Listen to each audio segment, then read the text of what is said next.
on art, ecology, and activism. My name is Rob Clavins. I'm the Northeast Oregon Field Coordinator for Oregon Wild, and tonight we are joined by Daniela Naomi Molnar, as well as my colleague Phoenix, who is going to who's managing things on the back end and is on standby in case my internet acts up. I got to meet Daniela last year along with a group of geologists, musicians, and conservation advocates as they toured the Hells Canyon region for a project of the Oregon Origins Project. We made a few stops to collect various rocks, soils, and plants that she turned into pigment and ultimately art. And it has quite literally changed the way I look at the landscape ever since. I'm thrilled that Daniela was willing to give her time and join us today as we switch things up a bit. She's going to be sharing her work and the intersection between poetry, physical art, the earth, and our shared efforts to protect it. I think we all know how challenging things are for the environmental community and the values we seek to protect. And I also know that the arts community is being challenged as never before, but we are resilient. And some of that resilience comes from being in community together. I think we're all excited to focus for a time on creative and beautiful things. So following Daniela's talk, I'm just going to give some very brief comments about Oregon Wild's work, and then we'll dive right into a question and answer session. I do want to note that we often get a flood of questions right at the end of the presentation, so please don't hesitate to submit your questions in the Q&A link as you have them. The sooner you get yours in, the easier it is for us to organize, ask, and to answer them. We're recording this program. The video will be posted on our YouTube channel and our website, oregonwild.org, in the resources section. We'll send a link to all of you as soon as we get those posted. If you purchased a raffle ticket, thank you. Your support allows us to continue hosting these presentations and also to advocate for the waters, wild places, and wildlife that makes Oregon such an amazing place. The raffle will be open through the evening, so if after the presentation you decide you want to enter, you can do that by finding this event on the oregonwild.org homepage. Winners will be selected tomorrow and then contacted by email to verify your shipping address. I'm thrilled tonight to have seen a number of unfamiliar names joining us for this presentation. So if you're new to us, I want to just very quickly introduce you to Oregon Wild. We are a statewide conservation group focused on safeguarding Oregon's wildlands, wildlife, and waters as an enduring legacy to future generations. And just last year, we celebrated our 50th anniversary. While we've grown quite a bit in recent years, we still remain a grassroots organization, and we rely on passionate people like Daniela and you to be part of our work by supporting us financially, yes, but also with your voices. And speaking of important voices, I just want to note that when we speak of these incredible landscapes that we get to call home, we are talking about places that have been home to human communities since time immemorial. Here in Northeast Oregon, where I live, the physical evidence of that legacy dates back no less than 16,000 years. The land was shaped by forces like wind and rain and fire and ice, but it was also shaped by these human communities. And though they were violently forced off their lands, that legacy remains, and the people were never really absent. They are still here. And while we're sharing our perspectives tonight, they are far from the only ones. So we encourage you to learn the stories of the Indigenous people where you are, and we will continue finding ways to work together and supporting their right to be heard. So with that, I'm excited to introduce you to poet, artist, and ecological thinker, Daniela Naomi Molnar. We are just really excited to have you join us, Daniela, and I will turn it over to you. Thank you, Rob. And thank you all for choosing to spend your Wednesday evening with us. I am really, I can't see you all, but I imagine you're there. And I'm really, really honored to be sharing my work tonight on behalf of Oregon Wild. I've been a member of Oregon Wild for, I don't know, since I moved to Oregon 25 years ago-ish. So long time. And it's an amazing organization. I have been a benefactor of Oregon Wild's work through many, many ways that I'm probably not even aware of all the ways, but many of the places that I rely upon to create the work that you'll see in a moment exist because of the work that Oregon Wild does. So thank you, Oregon Wild, and thank you all for being here. I'm going to share some images. And we can see it. Perfect. Thanks, Rob. So I'm going to talk tonight about my practice as an artist, and I'm going to focus on visual art primarily. And when I talk about my work, because I work in different mediums, I talk more about mediums than about practices. Like the literary world, which I'm in, and the visual art world, which I'm in, and the ecological world, which I'm in, are surprisingly distinct from each other. There's not a tremendous amount of overlap. I wish there was more. And I like to try to push against um, that distinction by talking about what I work with rather than what I make. So color, water, language, and place are the ways that I make the mediums I use to make my work. And so I'll be talking about all four of those. First, I want to bring you into my studio. This is actually not currently my studio, but I love this photo. My cat, who's no longer with us, used to sit on all my paintings. He was very helpful, but he was my constant companion in my studio for a very long time. So I want to show you what the spaces I worked in look like. So that's, you can see poetry on the walls, paintings on the floor. I do often paint on the floor, lots of paints around.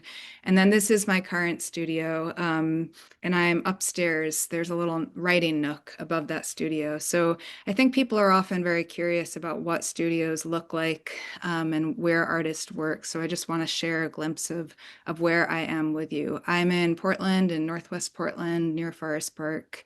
And there's a lot of bamboo around this house, as you can see. So this is where I make what I make. I also want to just start by saying I love this quote. Um, the individual in modernity is permanently forced to say more than they know, whereas in a pre-modern environment, everyone says much less than everybody knows. This is a Romanian philosopher, and I think he just nailed it.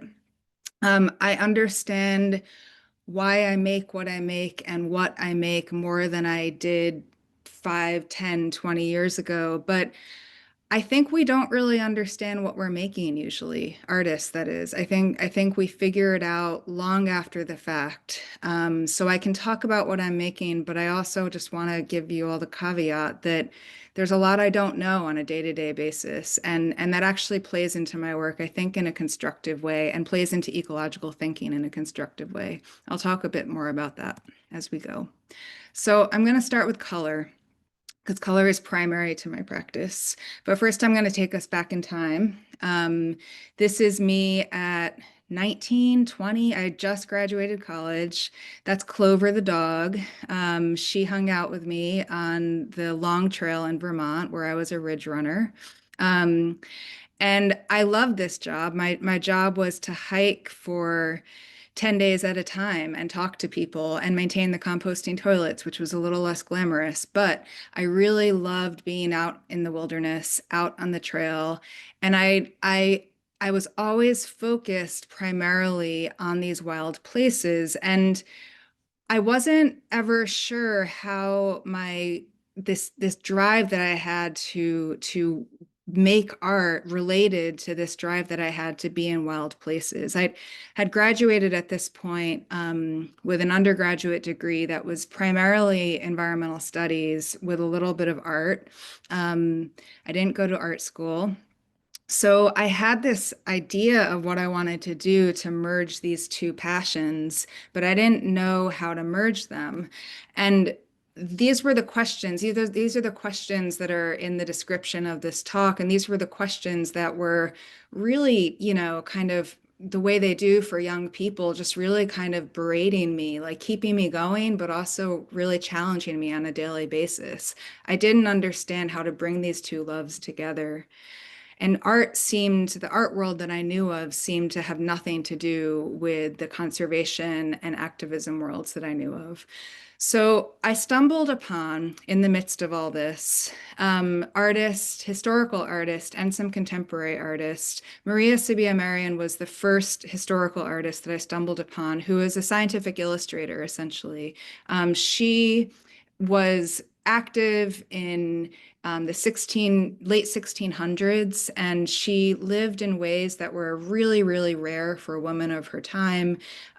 She kind of took off and left her husband and went to Suriname, which was a Dutch colony at the time, and just started painting flowers and insects. And understood what metamorphosis was before most scientists understood what metamorphosis was.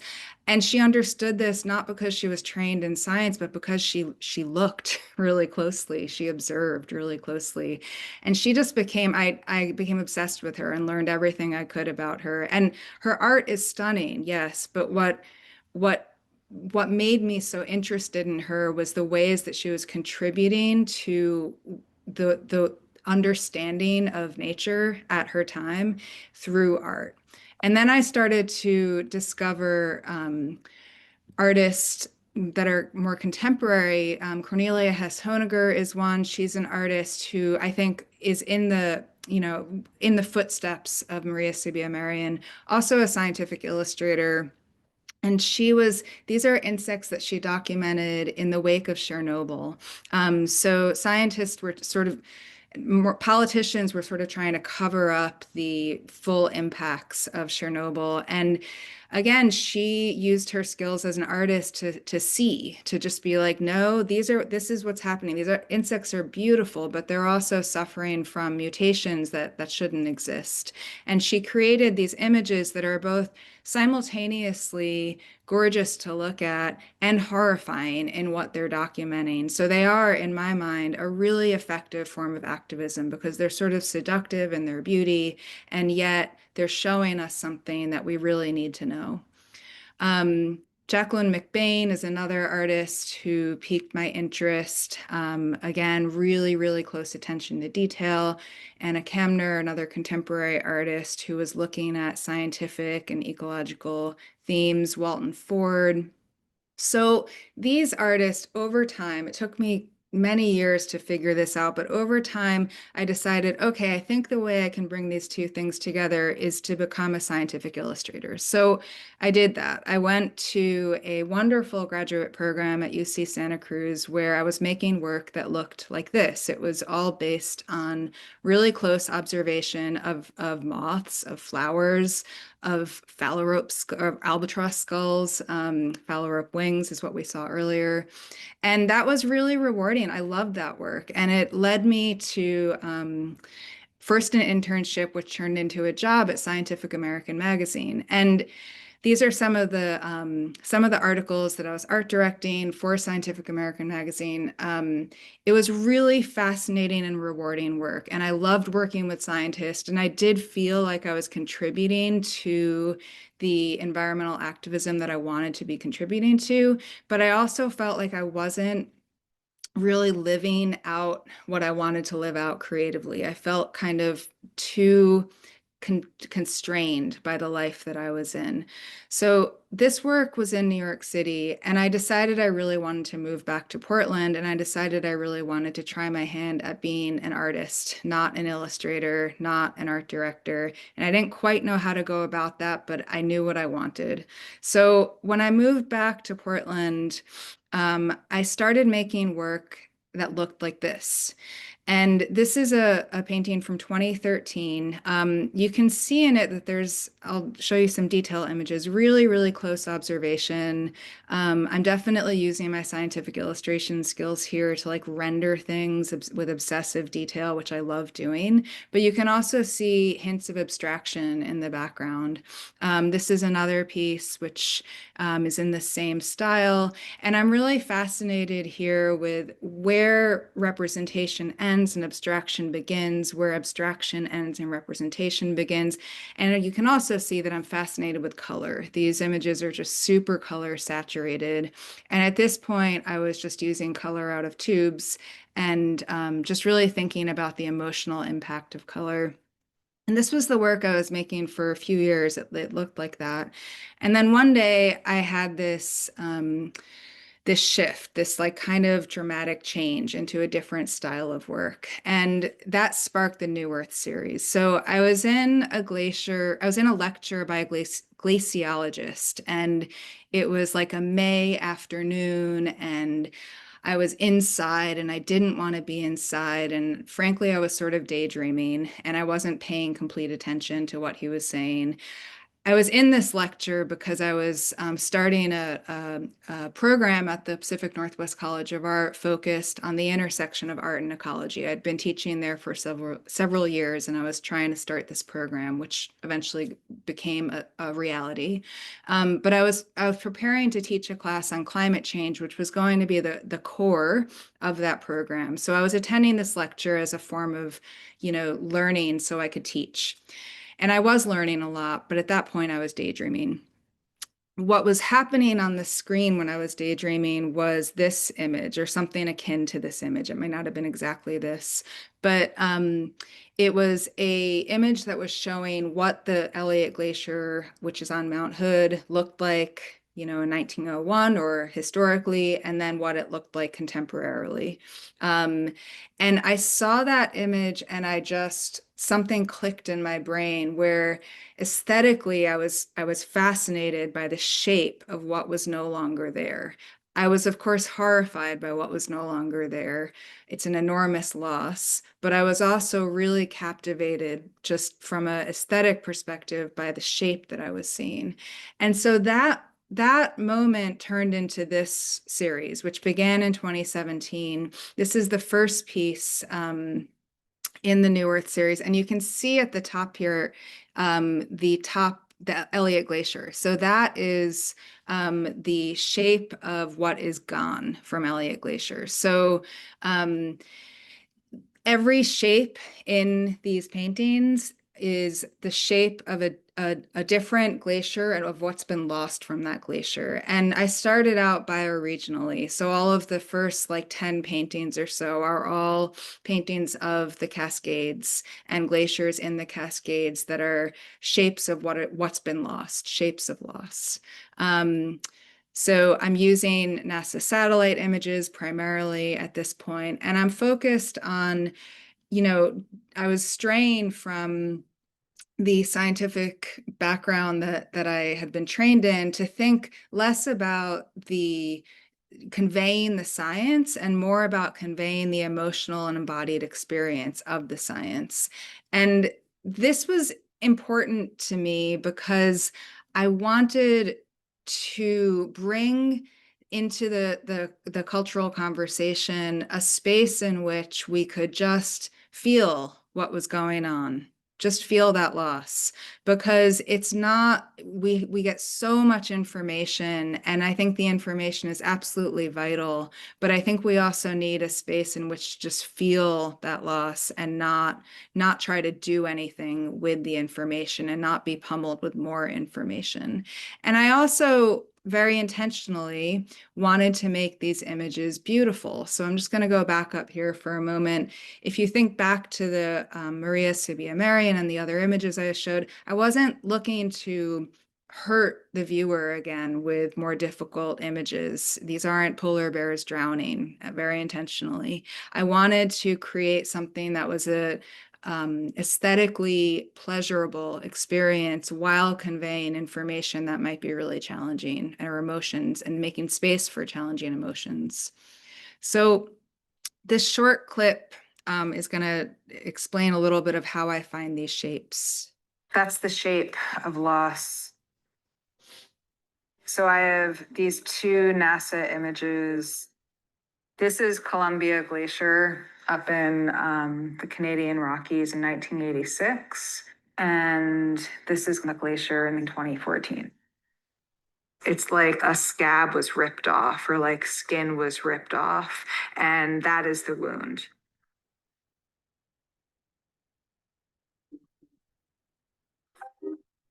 I was preparing to teach a class on climate change. I was digging into like kind of the worst of the information and feeling a lot of what I couldn't quite identify at the time as climate grief, but that's what I was experiencing. A sense of hopelessness, helplessness.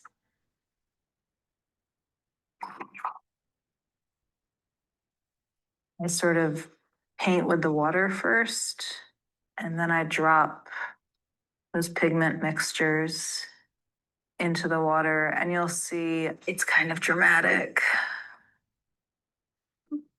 What we really need, rather than obsessing about consumer behavior and choosing the thing with the green label rather than the thing with the non-greenwashed label, is to think about how to create massive systemic change.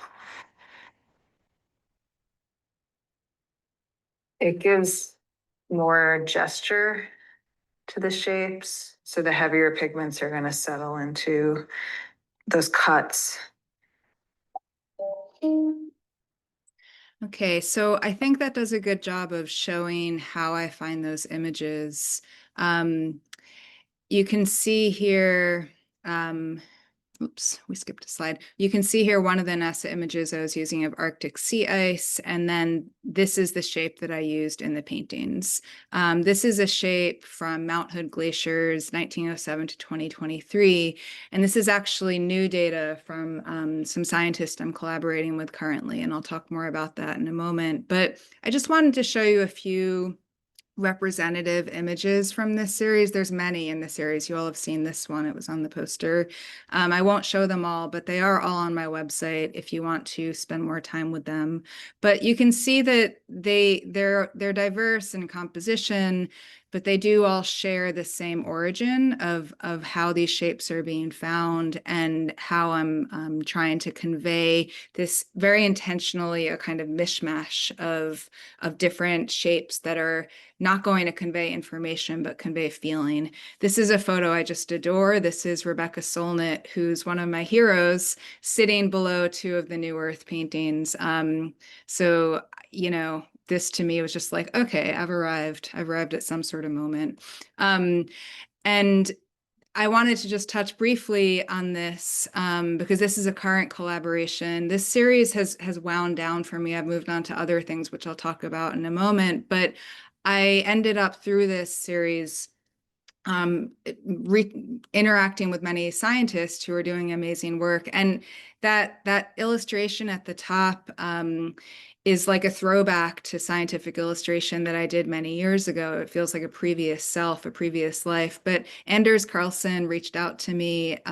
We spoke together a few years ago, and he reached out to me to be very generously, I'm listed as a co-author on this paper, which just today got accepted for publication in the Annals of Glaciology. So this paper is sort of a landmark in terms of documenting some really challenging realities about our Cascade glaciers that have previously not been published in a peer-reviewed scientific journal. So I was really grateful to be included in this. And Anders is doing amazing work. I would encourage you to check out what he's up to.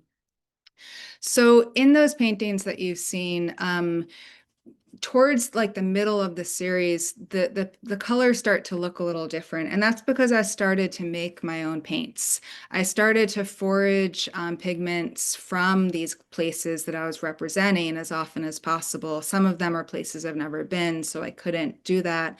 But I started to be able to get grants and residencies so I could go to these places and create paints that are of these places rather than just using paints that I bought in a store. And these are paints that are made from flowers, rocks, bones, seeds, and wild waters, by which I mean rainwater, glacial melt, river water. And this process of pigment making started out as sort of a sidetrack, and like many people who do this work, it's become completely central to my practice, and it's become central partly because it merges science and art, and partly because it also brings in poetry, and partly because it brings me to these wild places that I love so much, and it's become an enormous teacher for me of really valuable ecological lessons. This is an image of the part of my pigment collection in my studio. This is just a small portion of it that it's grown out of control, frankly. In a very wonderful way. And all of these pigments come from rocks, from flowers, from plants. And there's a pretty intense process behind creating them that I'll bring you into in a little bit. But I wanted to make the point clearly and also direct you towards this podcast. That's Thomas Doherty is a ecological psychologist in Portland who I did an interview with a few years ago. And he pulled out this quote from the interview, art gives ecological grief a body. And I think that that is what pigment making and art making is for me. And I think it's one of the ways that art can bring some can be a form of activism that's not just personal but based in a community, that we have so much, there's so much that happens in our bodies and in our minds that when we're paying attention to environmental issues, that kind of has nowhere to go. And we can turn that into, you know, going to a protest or signing petitions or any form of activism. But if you're somebody who thinks through the world through like doing things, I think that art can do that. It can offer an outlet for these really complicated and difficult emotions, so that you can also do other things. So Marcia Bjornerud is a geologist who I interviewed a few years ago, and she has some beautiful ideas about rocks. And I learned a lot from her that has informed my practice of pigment making, including like what is a very, I think, vibrant practice of questioning what is alive and what isn't, and where that begins and ends. And for a scientist to be asking this question, I think is a beautiful thing. This is another quote that's really crucial to me in thinking about environmental issues and thinking about artistic practice and how these two overlap. Bayo Komolafe is a Nigerian philosopher and writer, Nigerian by birth. He lives in England. But I think that this contrast, this inherent contradiction in this statement is crucial for us to think about, that so much feels urgent at this moment, so much feels unbelievably urgent, and yet we must slow down. And that doesn't mean that we stop working towards the things we believe in. It means that we need to make spaces in which we can move slowly and feel deeply and give ourselves time to really think.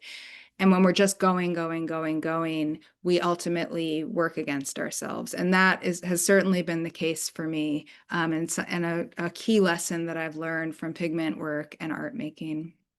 So just to bring you briefly into the world of pigment making, these are pink peonies that turned into this bright chartreuse pigment. Here are some purple flowers that went through processes that look like this, and then like this. I make a lot of pigments in community with people all over the world. These are some of the waters that go into the paint making that's in Poland. Those bright purple flowers turned into that bright yellow pigment.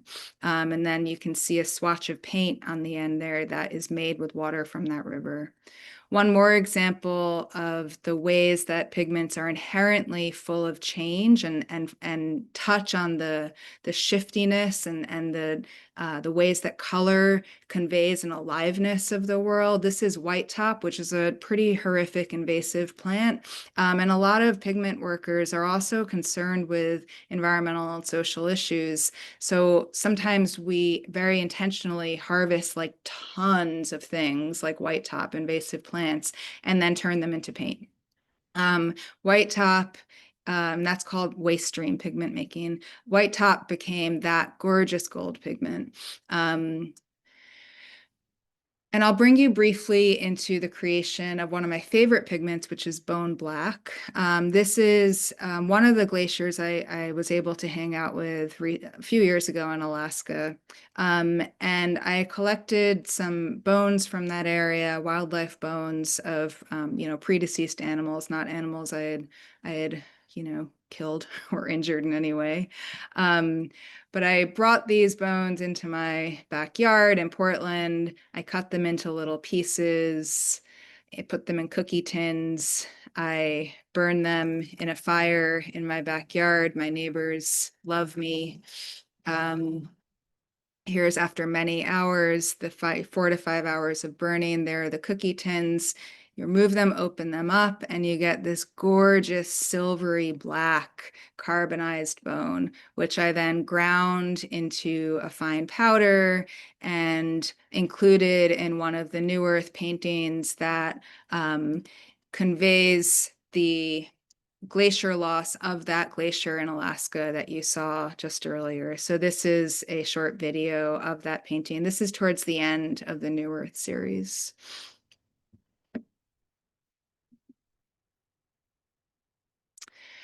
I wanted to touch on one other pigment maker. There are so many people doing amazing things with pigments out there, but Thomas Little is just one other pigment maker I wanted to draw attention to. He makes pigment from guns.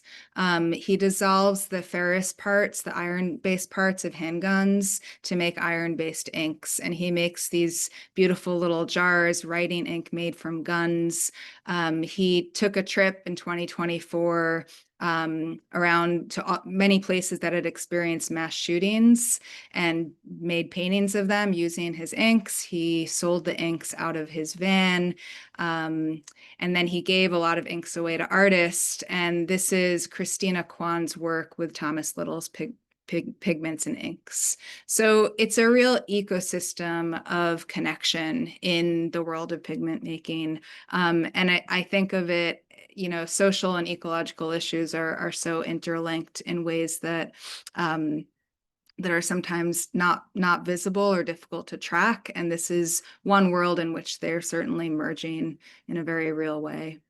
It's also a world in which color is the focus. And I don't have time to get into this in depth, but I think a lot about color, and I work a lot with color. And I just want to briefly touch on the word pharmakon, which is an ancient Greek word that has many, many meanings related to color. It can mean all of these different things: medicine, cure, poison, intoxicant, spell, paint, dye, artist color, you know, soul altering substance, sacrifice.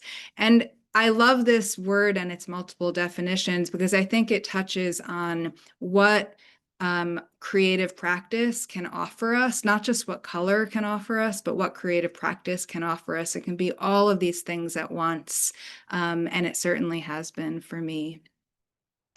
So moving on to another medium that's central to my practice is water.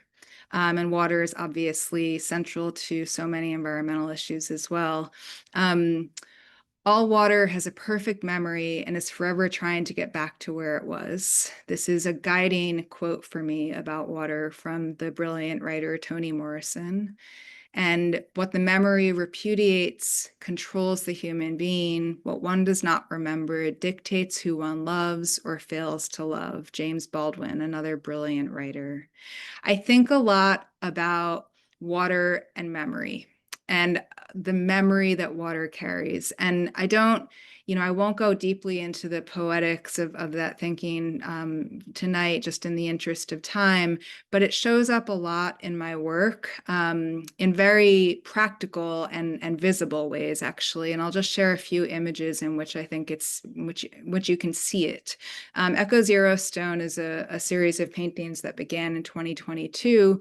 And these paintings are very much about water. They're about rocks and flowers and water, but water is primary in how they're made. You can see one of the paintings being made here, and it's all about gravity and flow and the way that water moves from one pool to another and creates these rivulets. And you can actually see in these paintings these tiny little watersheds and the ways that a rock moves differently from a flower, and the way that I think of that type of movement as a different form of memory that's being expressed through a rock, through a flower, through a bone. So this series is still ongoing and very much an exploration and collaboration with different water sources and different pigments. And then I'll share with you a new piece that just came down a couple months ago in Portland. It's Memory Lake is the title of this piece, and it's a piece that uses cast glass and pigment and water to evoke a lake that no longer exists.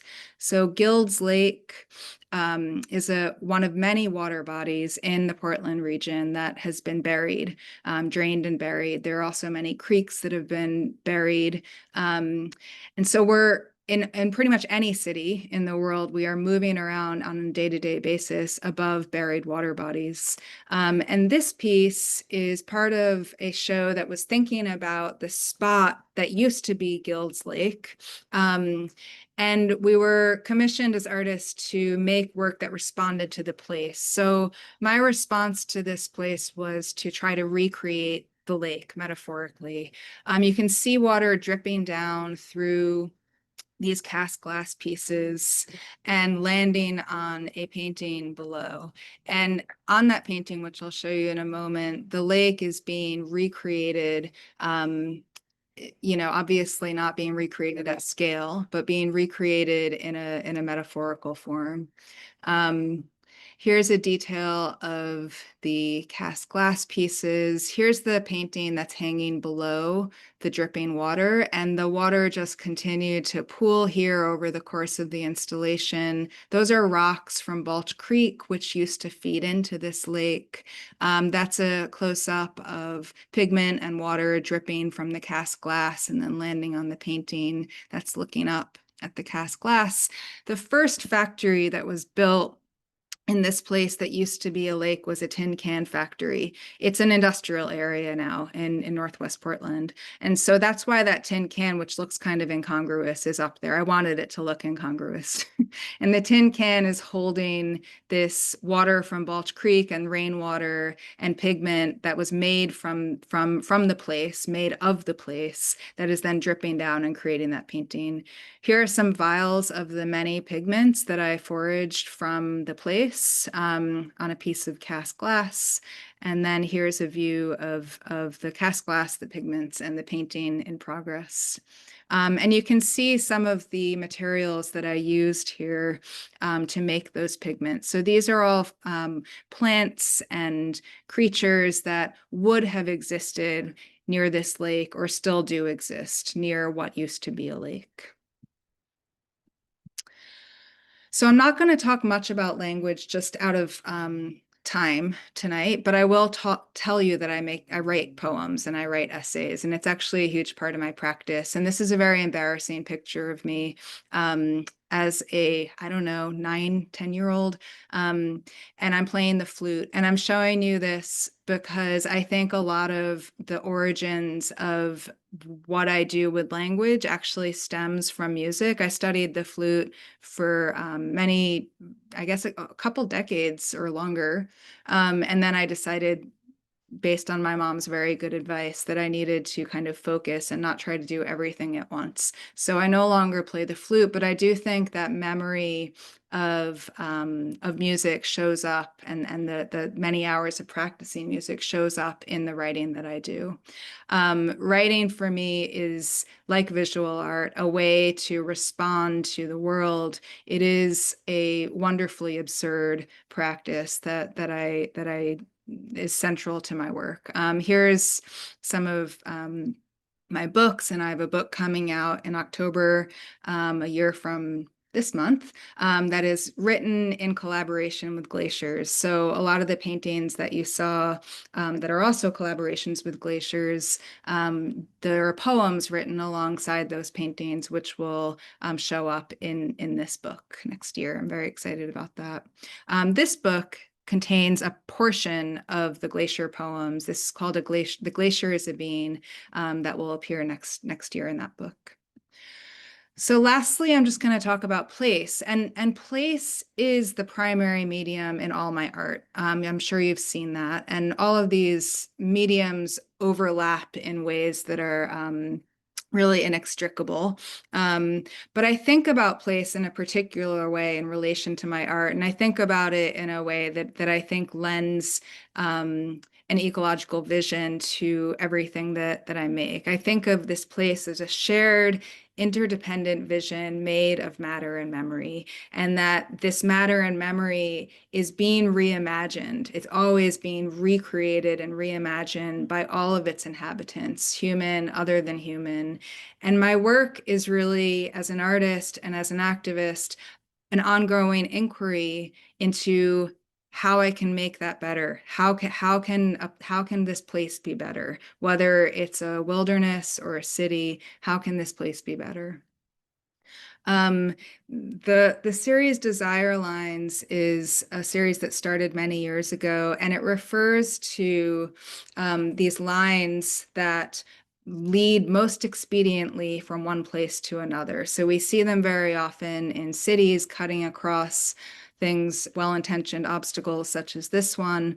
A desire line moves quickly and from one place to another. Most of our paths most of our roads used to be paths. Many of them move according to rivers and not so expediently. It's a detail of this is the painting in the Desire Line series. And in this work, I'm thinking about the ways that we move and the ways that water moves and the ways that creatures move and the ways that pigments move.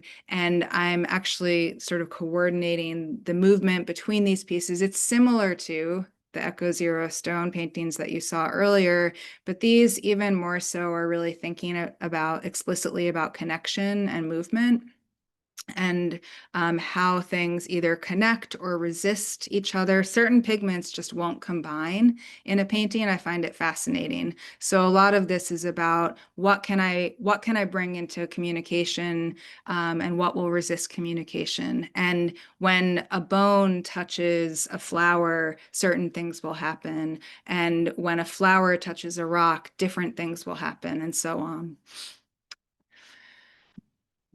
I'm actually going to skip over that one in the interest of time and bring us to this project that Rob mentioned. This is how I met Rob, and I'm super grateful for the introduction.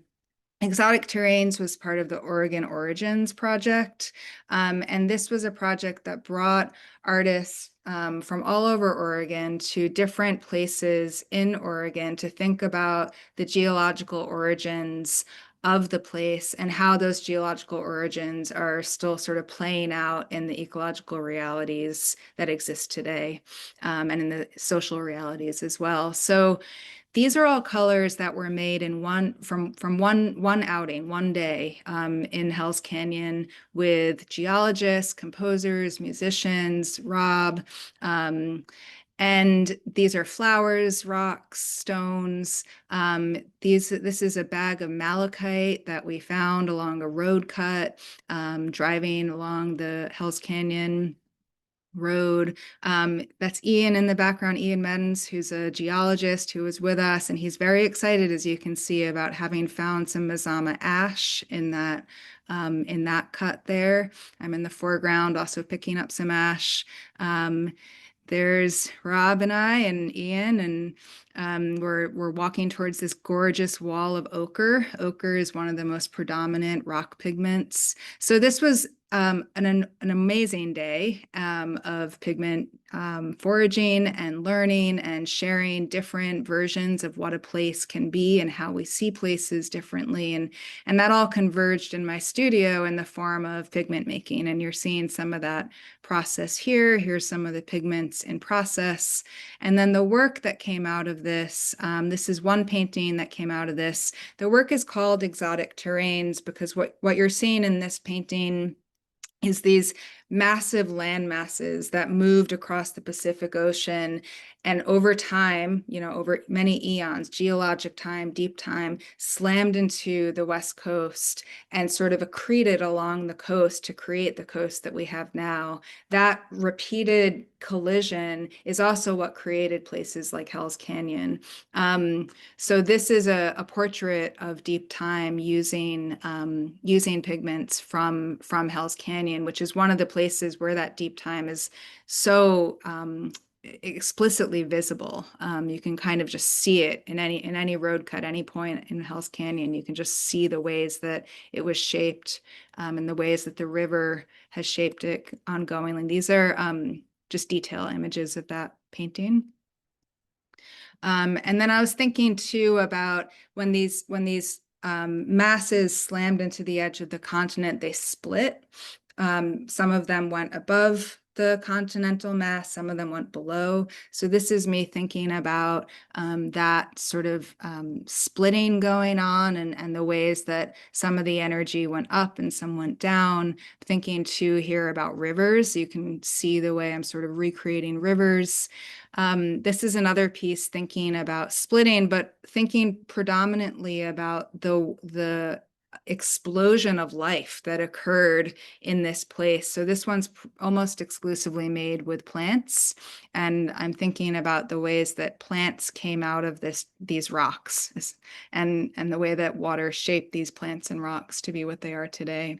And then this piece is the last one that I made, and it is a bit of a diversion from the previous ones visually. I'm playing here with eggs, which is another, often I use water as a binder for the pigments, but I also sometimes use eggs, and it creates these really unique textures, and it created a different kind of movement for the paints that I'm playing with here. So I'll leave us off just briefly. Someone mentioned in the quiz the coast and how gorgeous the coast is. And I just want to share some work in progress. This work will be shown at the Hoffman Center in Manzanita starting December 7th is the opening for this show. This is me harvesting some flowers from a garden where I had permission. I wouldn't just walk into a garden and pick someone's flowers. This is the Hoffman Center's Wonder Garden, and I picked flowers from that garden, and then I also picked many flowers from clear cuts, lots of clear cuts in the Coast Range, and lots of Scotch broom and other things that are invasive, such as that. And it was a form of both getting to know these areas that we often just drive by. There's a lot of traffic that moves between like the Willamette Valley and the coast and doesn't stop in between. So I stopped a lot, and I picked things that we normally don't pay a ton of attention to. And it was a form of waste stream pigment creation, and also a way to get to know these places. Here are pigments in process. Here are some of the pigments that resulted from that. These are pine cones and flowers and rocks. And here's some of the work that that I made in response to those places. I'm thinking about these as color sculptures, as the name implies, and I'm really interested currently in simplifying forms and in sculpture as well, as the cast glass pieces showed. So how much can I how can I create a language that is extremely concise and still communicates these ideas that I'm trying to communicate, and communicates emotions that I'm trying to create spaces for in the viewer and in the space in which these paintings are shown.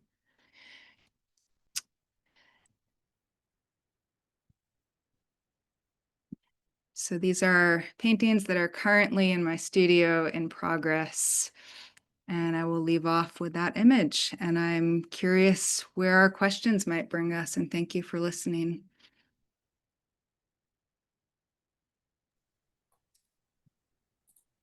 Well, thank you, Daniela. Yeah, I'm actually going to just go ahead and leave that image up there because I think that's a great image to just have there.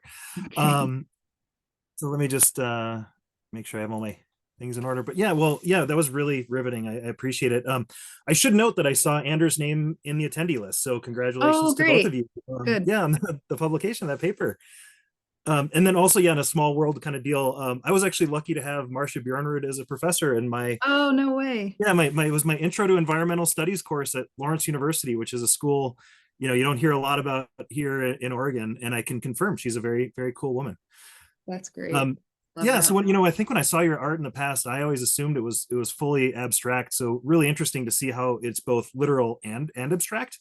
And then also just want to flag, because I'm not going to ask my own questions, but just note I really appreciated how you talked about that need for systematic change, and that there's ways to motivate people without slapping people across the face with grief. I think that all resonates with me, especially now. We've been talking a lot at Oregon Wild about finding joy in resistance. So thank you for that. Yeah, Um, thank you. That's a great way to put it. yeah. Well, and I just want to close out by saying, reminding folks first that after I speak for just a minute or two, we'll finish out the evening with some questions and answers. So please stick around and don't forget to put any questions you have in the question and answer box.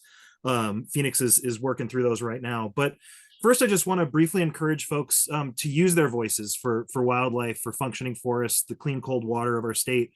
We really do live in an incredibly just an incredible corner of an astoundingly incredible planet. As we both mentioned, Danielle and I met during a tour with the Oregon Origins Project, who'd connected with my wife's organization, Greater Hells Canyon Council. Emily put together this tour that took us into North America's deepest river canyon, which is home to prickly pear cactuses, enormous ancient sturgeon, and rattlesnakes. But just literally a couple miles away, as the raven flies, are these snow-capped peaks that, as recently as a few decades ago, held glaciers. And so, as a science geek turned conservation advocate who grew up in a family of musicians, I really loved that idea of combining art and music and science and advocacy. So much of this resonated with me tonight. I think, as we know, the Earth and both our human and non-human relatives are just absolutely crying out for help right now. So I'm just so thankful for folks like Daniela who take their talents and passion and they help. I think we all do need to find time to create and to revel in moments of beauty and joy. We also need to take those moments to grieve and heal and rest. But then when we can, we also need to stand up and we need to lead with love and fight, especially for the voiceless and the marginalized. So in this part of the program, we usually tell you about a particular threat or opportunity or campaign, and I'm not going to do that tonight. And to be honest, that's kind of in part because these days it can be really hard to know where we would even start. But I assure you that this organization and everybody who works for it is doing everything we can to protect the values that make our little part of this planet as amazing as it is. And as I said at the top, it really is true that we can't do this without your support. So I simply want to just leave by asking for your generosity, and that includes with your talents, your time, your voice. I'm really thrilled that at Oregon Wild, we're reinvigorating some of our grassroots activism programs and want to specifically encourage folks to consider joining our email list, but also our Wild Ones program, where we keep folks up to date, not just about what's going on, but also to arm you with the tools that you need to effectively advocate for the values that we all share. You can sign up on our website. And if you're already a member or supporter, which I'm sure many of you are, I'll simply challenge you to find one person, literally just one, before Thanksgiving. Encourage them to become a member. If everybody did that tonight, it would make a meaningful difference. We're facing dark times, but folks like Daniela and her community provide light, and so do all of you, and you keep us going. We will come out of this together, and when we do, we're going to be ready to turn things around. So thank you, Daniela. Thank you all. And with no further ado, I will get out of the way and turn it over to Phoenix to see if we can get some questions and answers. Yeah, thank you so much. That was awesome. We've got a lot of just so people know that we've had a couple people submit questions. Probably for time wise, I won't be able to get through all of them, so I'm going to prioritize ones that are specifically related to Daniela's work. And then I see some people with their hands up, and just to know, I am looking through questions and answers instead of raised hands, just so we can flip through them. At the bottom next to where you'll find raised hands, you'll also find a Q&A section, and that's where you can drop your question in. So, first, someone asked if you have ever worked with mushroom pigments before. Oh, great question. Yes, Julie Beeler is a amazing mushroom pigment expert who lives in Trout Lake, Washington. So just across the river from Oregon. And Julie and I have become friends over the years through mushroom pigment and the pigment world in general. Julie taught a mini workshop on mushroom pigments as part of a workshop I was teaching this past summer. And so she's really the expert on mushroom pigments. I've dipped a toe in mushroom pigments. I love it. It's a ginormous world, and I'm not a mycologist. So when I see a mushroom that might make pigment, I ask Julie. So I would encourage you all to, she has a website that's a wealth of information, and she has a gorgeous book called the Mushroom Pigment Atlas that details in beautiful images and tons of information how to make mushroom pigments. Cool. Yeah, this time of year too. There's Yeah. a lot hanging around. Um, Okay, next work. Someone first, they wanted to say that you have absolutely fantastic work and presentation. Thank you so much for sharing your thinking and your creative work. I'm inspired. Could you say more about how certain materials interact or don't with each other? What are you noticing and any hypothesis about why? Well, thank you. That's a generous statement, and I appreciate the question. It's, I use different water sources and I use pigments from different areas and different types of pigments. And so when I'm painting, I don't track things like a scientist would. Like I don't say like, well, this water source with this pigment does this with this. If I had a more like systematic brain when I was painting, I could probably give you a clear hypothesis on why things are happening. But I really kind of go into a flow state when I'm painting. And so I'm not thinking in terms of documenting systems.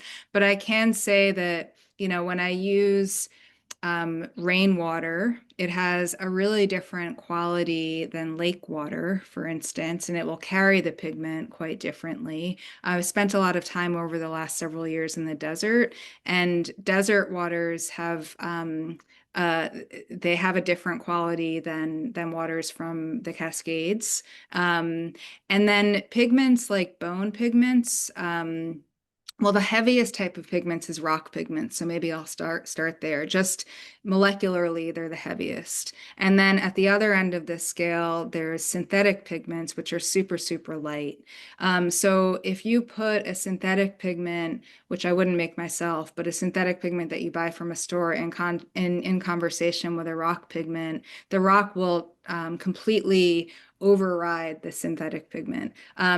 Flower pigments are next on the scale of lightness. So if you put a flower pigment in conversation with a rock pigment, they'll interact in ways that are fascinating. Like the rock will initially kind of override the flower, but then the flower will come out later as things dry. So it's what seems to be happening in my like poetic mind is that they're recreating these patterns that they do in the world, essentially. Like they're acting like rock pigments sort of act like rocks. They sink and they occupy space and they don't move as easily as a flower pigment, which wants to like move really quickly and will take up space, especially oddly, I can't explain why, but oddly, the pigments made from invasive flowers are they want to travel fastest. They want to like get out there and move across the paper. So they really do seem to recreate some of how they act in nature.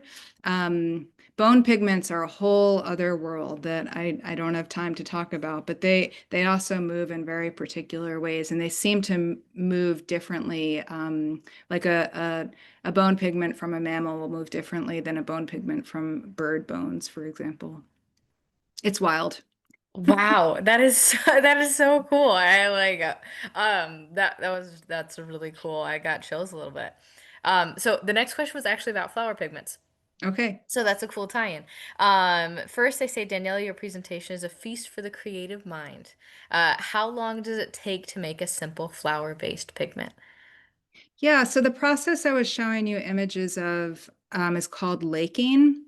And it's like a gerund of the noun lake. But it has nothing to do with the body of water known as a lake. And it's a process that I'm telling you the name of it because you can Google it. A few years ago, there would have been nothing online about it, but that's changed. People are fascinated by natural pigments currently, and I think that's great because it's a great way to just get in touch with the things that are around you, whether you're in a city or in a wild place. So to make a simple flower pigment, you can do it in a few hours. It will take a few days to dry, depending on where you are. And then the final steps of it require some specialized equipment if you want to make it, behave in certain ways. But just to like get a sense of the process, the initial steps are just a few hours. The thing about the world of pigment is it is all consuming. You can learn the basic when I teach workshops on it, you can learn the basic skills in a day, all of it. And then it's just like infinitely fascinating ways to tweak those skills and to add on to them. But the basics are quite simple. They're also really fun for kids. If you have kids, it's like a lot of like explosive reactions, and it's like there's a lot to look at and enjoy in the process itself. Cool. We had one question that wasn't necessarily about pigments and was more about geological time that I happen to know the answer to. I just wanted to touch on that so that person gets their question answered. They asked, and Danielle, if you know the answer too, feel free to hop in. They asked what this area would have looked like pre-glaciers. The Ice Age went to about, I think it's 2.6 million years ago. Glaciers started forming a while before that. And before glaciers started forming is when the Cascades started forming. So before there was glaciers, there was fire. For whoever asked that question there. So explosions, a lot of it. And then as far as plant life, we were starting to see ferns. And then mammals had been around for a while, but they were really starting to come into their own. Something I know is right before the glacier period. That's when we would have seen the giant beaver would have been walking around. And I know that from John Day fossil beds, actually. So just on the other side, they have a really good record of those. So for that question in there. And then last question we've got. First, this person said that you have extraordinary spoken perspective and artistic expression. They wanted to thank you. And they were curious about your view of protecting places.